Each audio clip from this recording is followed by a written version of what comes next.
waan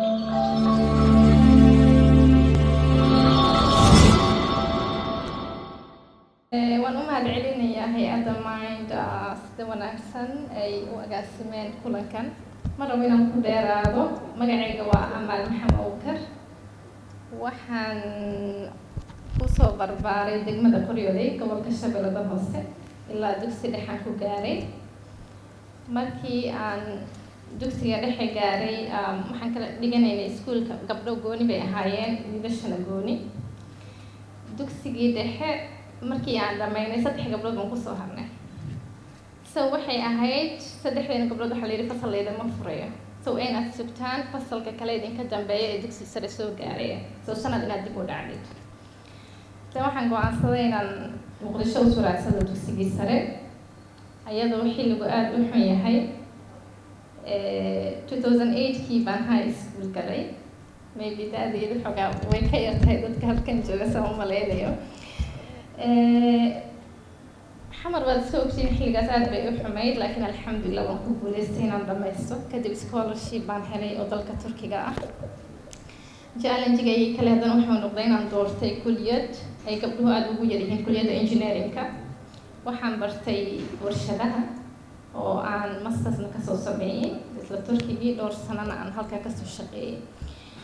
marka 2019kii baan shirka qayb galay. waxaan u shaqeynayay markaa hay-adaha UN-ka mid ka mid oo Turkiga. shir caalami ah oo wadamo badan ay isugu imanayeen oo laga hadlayay humanitarian crisis-ka ay Soomaalina ka socotay ay ku jirtay dadkii meesha lagu casuumay. ayaa waxaan arkay groups marka waxaan matalayay hay-adii aan u shaqeynayay shirka ku matalay. waxaan arkay group Soomaali ah oo shirkii jooga. aniguna marka Soomaali aragtid wad ku farxaysaa oo si bad soo dhaweynaysa wasiirkii waxa socdaa group badan. waan sheekaysanay, waan isbaranay, qadadii baan wada fadhiisanay. marka waxaan u fiirsaday waxay ahaayeen haddaan khaldanayn 7 qof. hal gabar kuma jirin. 7 baragay ahaayeen. meesha inta badanna hay-adaha waxay soo dirsadaan gabdho meelaha noocyadaas ah oo shirarka noocaas ah. markaas baan weydiiyey qof ka socday wasaaradda maxaad gabdhuhu soo diri weydeen shirka. markaasuu dhahay ma jirto gabar qualified ah oo shir Soomaali ku matali karta, wasaaraddu ma joogto. aad baan uga xumaaday kelmadaas. waxaan idhi xataa nootay kar inay idin noqoto ay hadlin, laakiin at least wax laga hadlayo iyo inay hadhowdi reportka idinka caawisa idin samayn karta. anaa dood dheer baan dhex martay. maalinta waxaan go'aansaday inaan dalkii kusoo noqdo. aan arko horta waxaan la sheegayo ma saxba mise waa khalad. laakiin waxaan arkay inay khaldan tahay oo gabdho badan baa jira qualified ah laakiin aan ismuujinayn. aan u imaado mawduuca maanta. marka haweenka shaqeeya ma isku xiran yihiin. waxaan rabaa laba inaan u kala qaado.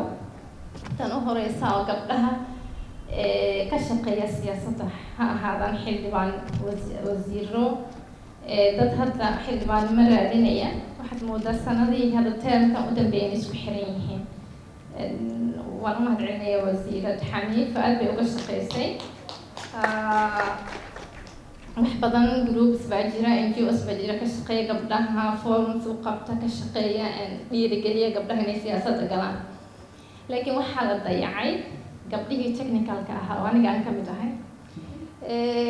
gabdhaha technicalkana waxa sababay waa 2 shay ayagoo horta aad numberkooda u yar yahay oo top managementiga markaad fiiriso hadda laga yaabaa wasiir iyo wasiir ku-xigeen in gabdho in la helo. laakiin markaad ka soo tagto hadda markaad fiiriso kale civil servant-iga shaqaalaha dawladda waa number u dhaxeeya 6,000 ilaa 10,000. meeqa gabdho ka ah waa number aad u yar. tusaale ahaan ani hadda wasaaradda aan joogo, wasiirkii, wasiir ku-xigeenkii, wasiiru dawlihii, agaasimihii guud 8 agaasime waa top managementigii oo agaasime waaxida kulli waa rag. ani keligay ku dhex jira oo aan head of programs-ka u ahay. marka waad dareemi kartaa gabdhaha technicalka ah nadaafadda iyo la sheegayaha inay aad ugu badan yihiin. problemka haysta waa decision maker-ka oo marka laga soo tago wasiir iyo xildhibaan qaybta kale ka hooseysa technicalka gabdhaha aad bay ugu yar yihiin. marka taasna waxaan ku eedeynayaa waxaa kaloo ka mid ah agaasimayaasha guud lixii labaatan wasaaradood baa dowladda ay leedahay hadda hal gabar oo agaasimo guuda ma jirto taasna ma aaminsani in waxaan maqlay in 4.5 lagu keeno ayaga xataa qabaa'ilada Soomaalida oo dhan baa laga waayay hal gabar oo qualified ah oo booskaasi buuxisa waa maya marka waa in laga daadici gabar baa maqlay inay ahayd hal gabar jirtay oo laga qaaday markaa laga qaaday gabadha waxay ahayd hadda dadka decision makerska gabdhaha ah weliba gabadhaasi markii xilka laga qaaday xildhibaan ay noqotay okay positionkaas no I think wajahan okay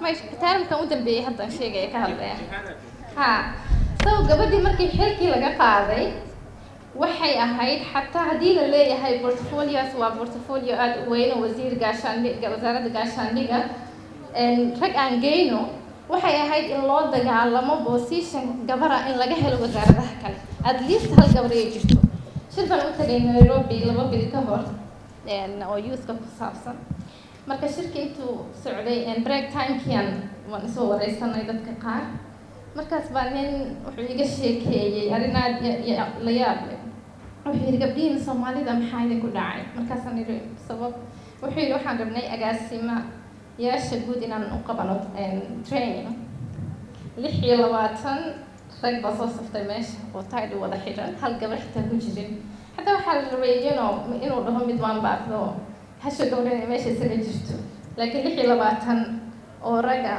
yani just imagine fikirka ay bixin karto yani agaasimo guud waa technical wasaaradda marka laga soo tago policy makers waa qofka ugu weyn sameyn kara marka haddii taas la waayay oo aysan jirin I don't know aad baan uga xumaaday waxaan ku qanciyan garan waayay just waxaan idhi maybe next time ayaa gabdho soo gelaya marka maxaana la haboon inaga gabdhaha weliba xilalka haya oo xildhibaanaha ahaadaan ama ha ahaadaan wasiiro horta marka hore inaan u ololeyno qoondada gabdhaha yes way fiican tahay tan siyaasadda sidoo kale basiga technicalkii laftirkeeda inaan u ololeyno sida agaasimuhu sheegaysa waa inaan isu camirnaa waa qasab haddii aysan taa dhicin aad bay u adkaanaysaa marka in maxaan ku idhaahdaa hadafka aan rabnay in la gaaro waxaa dhacda mararka qaar training iyo waxyaabo lasoo bandhigo wasaaradaha inta badan waxaa la diraa rag waxa dhacday maalmo ka hor waxaan idhi wasaaradda training qabanaysa state-yada marka ka dalbanay inay dhowr qof noo soo diraan 4 qof oo kale halkii state-ba ay wasaaraddu soo nominate garayso afartii mid walba waxaa magacyadii baan eegayaa marka Maxamed Ismaaciil Cali kulli rag bay soo direen qof walba rag imagine marka 5 state may foo ka imaanaysa 20 kuwii xamar ku dar meesha dhan waa rag ma ku celiyo maxaa idin soo dir laba gabdho ka soo dhiga so qofkii meesha joogay haddii uusan taa sameynin decision makerska ku jirin way adkaanaysaa maxaan ku idhaahdaa inaan rag wax ka raadin waa inaan inaga horta iska bilownaa interviews baan galaa oo wasaaraddu consultancy wax la qaato gabdhaha darajo badan baan siiro marka la sheego yacni waxaan isleeyahay gabaha la soo qaato inkastoo ay aad u liitaan gabdho Soomaaliya hadda qualified oo consultant ka noqon kara wasaaradaha kuwa diasporada maybe laakiin kuwa kale haddana okay sorry waa la xanaaqay ma waxaan ka hadlayaa skill hadda inta badan dadka wax lagu qiimeeyaa waa skillka language-ka iyo meelaha ay ka soo shaqeeyeen iyo waxa ma aha ina ka liidataan ma aaminsanita laakiin waxaan ka wadaa yani gabdhuhu aad bay ugu yar yihiin marka inta badan inaan inaga isu camiro aad baan uga helay kelmadaas oo isu camiritaanka waa inaan maxaan ku idhaahdaa aan sameyno tan kale dowladda soo socota hadda 5 sano u dambeysay lama qaadan wax shaqaale rayida ma garanayo nambarka gabdhaha aad buu u yaryahay shaqaalaha rayidka nadaafad bay u badan yihiin inta badan so waa inaan hadda u diyaar garownaa nambarkaas la qabo 4.5 waan ognahay laakiin ayadoo 4.5 haddana gabar in la helo oo shaqaale rayida shaqayso waa muhiim waa in lagu keenaa siday ku imaan lahaydba inaan taa ka shaqeyna taasna waxaan u daynayaa maxaan ku idhaahdaa madaxda kale marka waxaan aaminsanahay haddii la helo technical team oo wasaarad walba gabdho hogaaminayaan in isbedel badan oo dhici doono oraha waxaa jirta aan aad u jeclaystay oo gabar xafiiska ra-iisul wasaare ka ahayd ingiriiska magaceeda ma xasuusto.